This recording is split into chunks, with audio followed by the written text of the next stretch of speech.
Hello, story lovers. Welcome back to my channel, Possessive Husband, Innocent Wife, Part 164.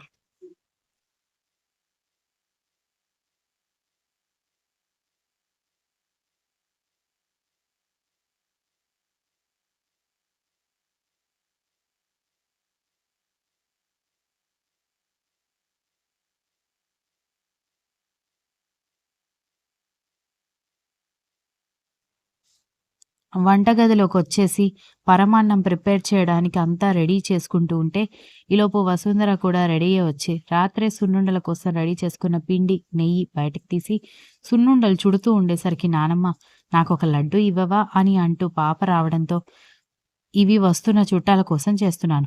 ఇంకా చాలా మిగులుతాయి కూడా. వాళ్ళు వెళ్ళిపోయాక నీ ఇష్టం వచ్చినట్టు తిను. ఇప్పుడు తిన్నావనుకో బట్టలకి, మూతికి, మొహానికి పూసుకుంటావు. మీ మమ్మీ చూడు నిన్నెంత క్యూట్‌గా రెడీ చేసిందో. అయ్యో! అక్షర డర్టీ గర్ల్ చూడు మూతి మొత్తం ఎలా పూసుకుందో అని అందరూ వెక్కిరిస్తారు అని అంది వసుంధర.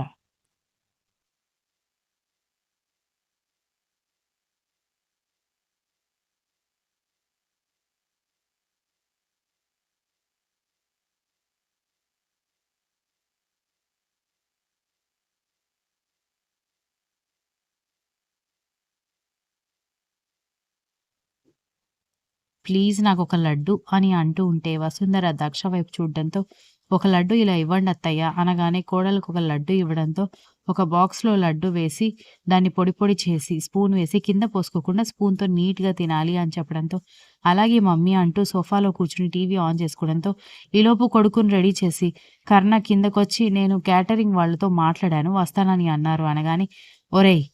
నేను మనలో మాత్రమే ఫంక్షన్ చేసుకుందాం అని చెప్పాను గదా! క్యాటరింగ్ ఎందుకు? మేం వంట చేస్తాం కదా! మన వరకు అయితే అనగానే, ఇద్దరు ముగ్గురు నా ఫ్రెండ్స్ వస్తున్నారు మమ్మీ. అత్తయ్య, మామయ్య వాళ్ళు వస్తారు. అలాగే దక్ష వాళ్ళ పిన్ని, బాబాయ్ వస్తారు. ధాత్రి, వరుణ్, ఆంటీ, అంకుల్ కూడా వస్తున్నారు కదా! ఇంతమందికి మీరెక్కడ కష్టపడతారు? అందుకే క్యాటరింగ్‌కి చెప్పాను. బల్క్‌లో ఏమీ ఆర్డర్ ఇవ్వడం లేదు. ఒక 5 కిలోస్ రైసు, ఒక 2 కిలోల పప్పు, మరొక 2 కిలోల వంకాయ మసాలా, మరొక 2 కిలోలు టమాటా చట్నీ, వడియాలు, గోంగూర చట్నీ ఆర్డర్ ఇచ్చాను. అనగానే, ఈ మాత్రం మేం ప్రిపేర్ చేయలేము అనుకున్నారా? అని దక్ష అనగానే, మీరు మొదలు పెట్టారంటే కిచెన్‌లోనే ఉంటారు. మెయిన్‌గా మీరే ఇంటికి యజమానులు. మీరు లేకపోతే ఎలా?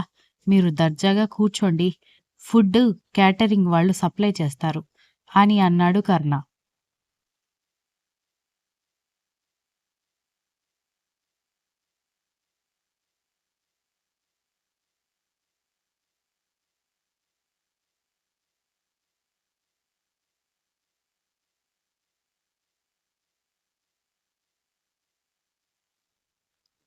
ఇంట్లో వాళ్ళు కిచెన్‌లో ఉండి ప్రేమగా అందరి కోసం వంటలు ప్రిపేర్ చేయడంలో కూడా ఒక అందం ఉంది తెలుసా? అని వసుంధర అనగానే, ఉంటే ఉందిలే. ఈ ఒక్క రోజుకి అడ్జస్ట్ అవ్వండి. ఆల్రెడీ ఆర్డర్ ఇచ్చేశాను. అదంతా వేస్ట్ అయిపోతుంది. వాళ్ళు కూడా మనల్ని తిట్టుకుంటారు అనగానే, నిజంగా వేస్ట్ అయిపోతుందనుకుంటే ఆ మనీ కూడా మనమే ఇచ్చేద్దాం. ప్లాట్‌ఫార్మ్ మీద ఉంటున్న వాళ్ళకి ఆ ఫుడ్ సప్లై చేయమని నువ్వే చెప్పు.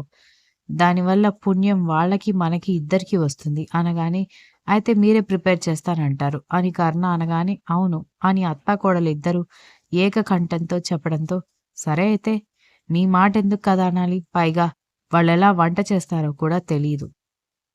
అయితే మీరు వంట చేయండి. అది నేను ప్లాట్‌ఫార్మ్ మీద ఆకలితో ఉన్న వాళ్ళకి ఇచ్చేయమని చెప్తాను అని అన్నాడు.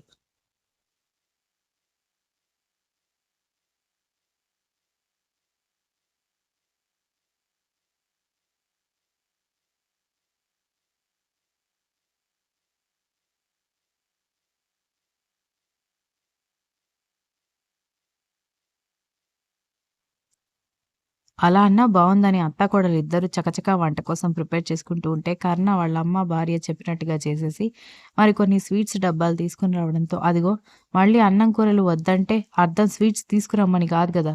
స్వీట్స్ కూడా మేము ప్రిపేర్ చేస్తున్నాం అనగానే, మీరు ప్రిపేర్ చేసేదేంటి? సేమియా, పరమాన్నం, సున్నుండలు, బూందీ లడ్డూలు, కోవా ప్రిపేర్ చేస్తారు.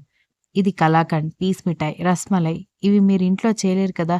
ఇవంటే పాపకి చాలా ఇష్టం అని చెప్పడంతో, మొత్తం అవే తింటూ కూర్చుంటుంది అని టీవీలో మునిగిపోయిన కూతుర్ని చూసి, ఆ బాక్సెస్ లాక్కొని ఫ్రిడ్జ్‌లో పెట్టి, "ఇప్పుడే ఇవన్నీ ఉన్నాయని మీ కూతురికి చెప్పద్దు.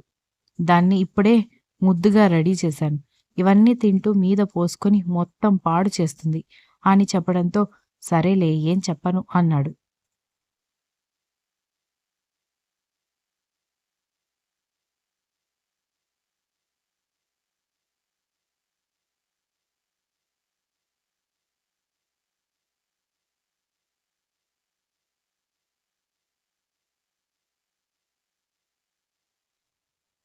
ఈలోపు మహాలక్ష్మి, భాస్కర్, దక్ష తమ్ముడు, చెల్లెలు, దక్ష వాళ్ళ పిన్ని, బాబాయ్, అలాగే ధాత్రి, వరుణ్ వాళ్ళ అత్తయ్య, మామయ్య పాపని తీసుకొని ఇంట్లోకి రావడంతో, "రండి రండి కూర్చోండి" అని అంటూ అందరికీ చెరి ఒక సున్నుండ ఇవ్వడంతో, నాని అని అక్షర చేయి చాపడంతో, "నువ్వు దొంగ పిల్లవి" అని అంటూ మనవరాలికి, మనవడికి చెరొక లడ్డిచ్చి వంటగదిలోకెళ్ళింది వసుంధర.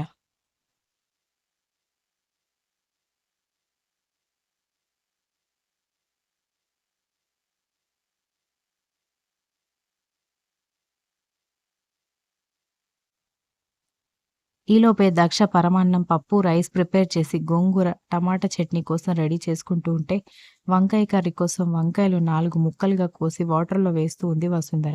వరుణ్ వాళ్ళ అమ్మగారు ధాత్రి, మహాలక్ష్మి మమ్మల్ని ఏదైనా హెల్ప్ చేయమంటారా అని అడగడంతో, వాళ్ళు కూడా ఉంటే వంట ఈజీగా అయిపోతుంది కాబట్టి, అమ్మా నేను పప్పు చేసేసాను. పప్పు గుత్తితో నలిపేసి తాలింపు వేసేయి. ధాత్రి నువ్విక టమాటా చట్నీ చెయ్యి, నేను గోంగూర చట్నీ చేస్తాను. ఆంటీ మీరేమో వడియాలు వేయించండి. ఈలోపు అత్తయ్య వంకాయ మసాలా చేస్తారు. అన్నీ ఒకే టైంలో అయిపోతాయి అనగానే, సరే అమ్మా అంటూ అందరూ చకచకా పనులు చేసే పనిలో ఉంటే, బయట కూర్చున్న మగాళ్ళందరూ మాట్లాడుకుంటున్నారు.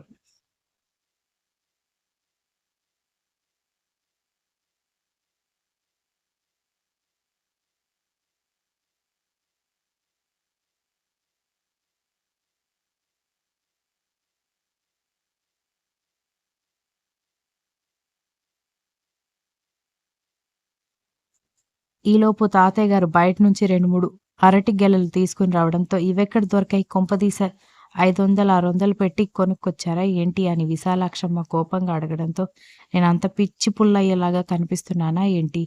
మన ఊరి నుంచి దాసుగాడు సిటీకొస్తున్నాడని తెలిసి వాడితో తెప్పించాను. వాడు తెచ్చి వాడి పని మీద వెళ్ళిపోయాడు. మధ్యాహ్నానికి వాడు కూడా వస్తాడు. భోజనం అందరికీ సరిపోతుంది కదా" అనగానే, "సరిపోతుంది తాతయ్య గారు.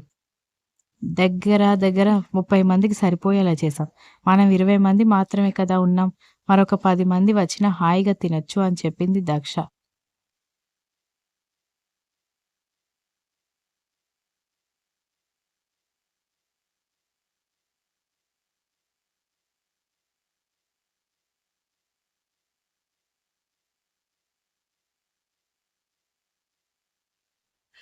వంటలన్నీ ప్రిపేర్ అయిపోవడంతో, ఈలోపు చెవులు కుట్టే వ్యక్తి, "క్షమించండమ్మా ఆలస్యం అయిపోయింది" అనగానే, "పర్వాలేదు లోపలికి రండి" అంటూ లోపలికి పిలిచి పాపని కింద కూర్చోబెట్టి, ఎదురుగా చెవులు కుడుతున్న వ్యక్తి కూర్చుని చెవులు కుట్టడానికి సిద్ధమవుతుంటే, "చూడండి ముందే చెప్తున్నా.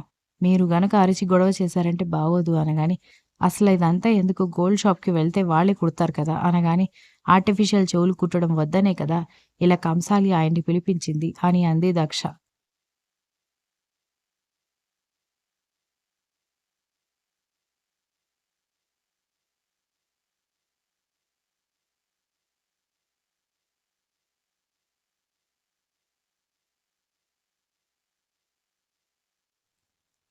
మహాలక్ష్మి ఆయనకి ముందే అన్నీ చెప్పి పెట్టావు కదా! అనగానే, "అన్నీ చెప్పాను వదిన. మీరు తీసుకెళ్ళి ఇవ్వమని చెప్పిన బంగారు తీగ కూడా ఇచ్చాను. ఆయన దాంతోనే కుడతారు. ఆయన ఎన్నో ఏళ్ల నుంచి నాకు తెలుసు. చాలా నమ్మకమైన వ్యక్తి దక్షకి. దీనికి" అంటూ చిన్న కూతుర్ని చూపించి, "వీళ్ళిద్దరికీ కూడా చెవులు కుట్టించింది ఈయన దగ్గరే" అని చెప్పింది Mahalakshmi.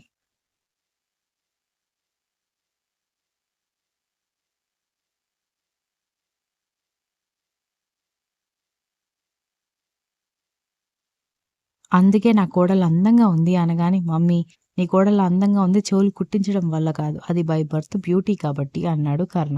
Continuous. If you like the story please like, share, comment and don't forget to subscribe.